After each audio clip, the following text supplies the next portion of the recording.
As we're now most of the way through Q1 of 2024, this is a good time to, from a distance now, reflect on what the heck just happened. It's absolutely no secret that within the commercial media production world, things have been sketch. Not only was I down 30% from 2022, and more on that in a bit, but that seems to be a consistent story amongst friends of mine. Even social media creators who run production companies have had to close up shop and go back to whatever else they used to do. So now we're entering this new year, and those of us still afloat need to figure it out. Well, let's talk about that.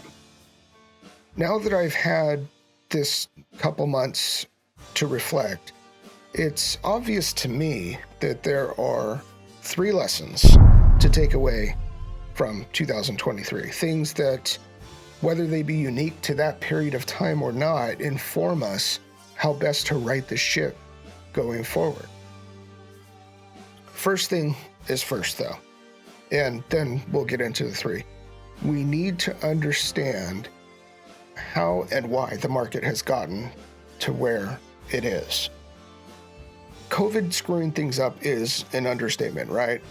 We don't need to talk about that. It happened, and because it happened, businesses of all sizes got just a little bit more cautious in their spending. The inflationary environment coming out of the COVID period means they have less money to spend on services like the ones that we provide, no matter if they want to spend it or not.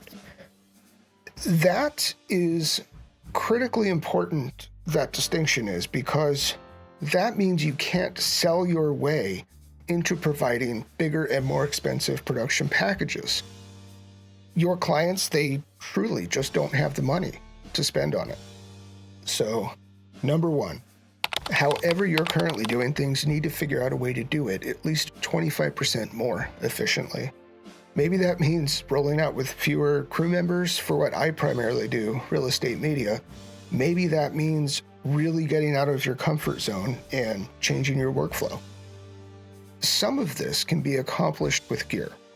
The main reason I shoot stills on the Canon R3 instead of the R5 has everything to do with the R3's wireless tethering.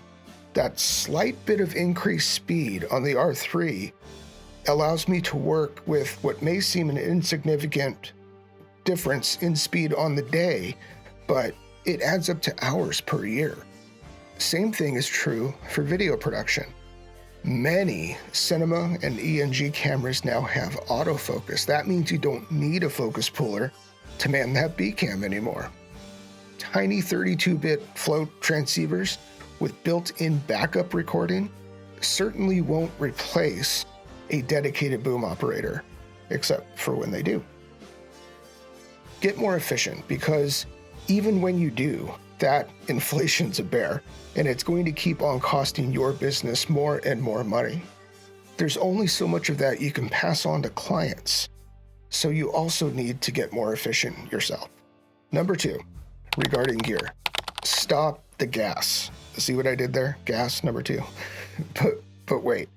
Didn't you just say that gear solves number 1? Well, yeah, I mean, it can, but I'm talking about gear acquisition syndrome, gas, right?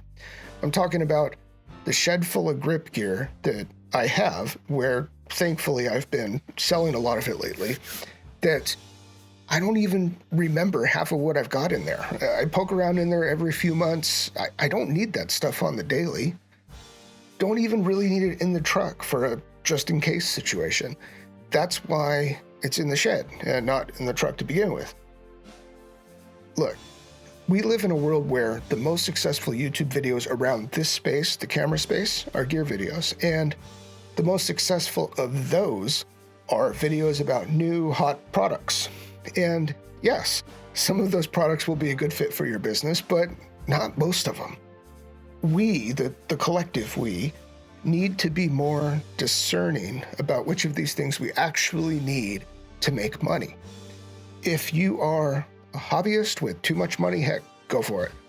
But us working commercial photographers and production guys out there, It's easy to accumulate a shed full of maybe someday I'll need this stuff things over a many-year period. It doesn't happen all at once, accumulating all that stuff. But the mindset of being more discerning about your purchases, that can be changed right away and at once. So, number 2, stop the gas.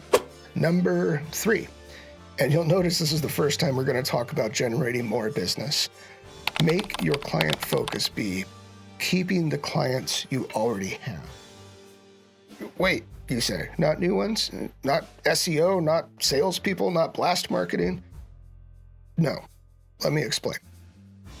See, the lesson here with number 3 is that a lot of us tried that stuff in 2023 and it largely didn't work. And that's because it's shallow. It's not personal. There will always be someone out there willing to do this work cheaper than you. Always. But if you try to compete on price and you try to play that shallow game of scattershotting your marketing efforts, you better also get used to losing some weight, not because you wanted to, dig. This is a point that I hammer on in so many videos, and I have been for so long, and there's a reason for that. I'm hoping it reaches new people each time, or that maybe one of these times that you've heard it, you'll start doing it. And that is, you'll be generous with your time and befriend your clients.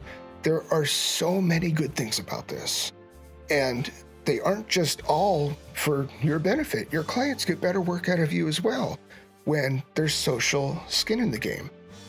You don't want to let your friends down, and they don't want to let you down. So when that new photographer with prices so low you don't understand how he even eats moves in town, it don't matter. Not only will your clients stay with you, but they will refer you to other people. Oh, by the way, those referrals aren't because you've buttered them up. It's because since you and your clients are friends, the work you've been producing for them is the best work that you've ever done. And to make it even sweeter, you didn't have to spend anything on that marketing. They do it for you, right? That's what those other people notice. And when they ask about, hey, who did this for you? Your client's going to refer you out. Just yesterday, my phone rang and I booked 2 luxury home shoots for later this month for a brand new client who was referred to me by a client I haven't even seen in a year. That does not happen when the scope of your relationship is you're there because you're the cheapest guy in town, or because you have a fancy email flyer that's going around shouting about some discount deal you've got running. So, number 3, gain market share by leaning into the clients you already have and being generous with your time with them. That is how I plan to do 2024. What do you think? Let me know down below. Get back to work. You probably should be editing something instead of watching YouTube. Peace.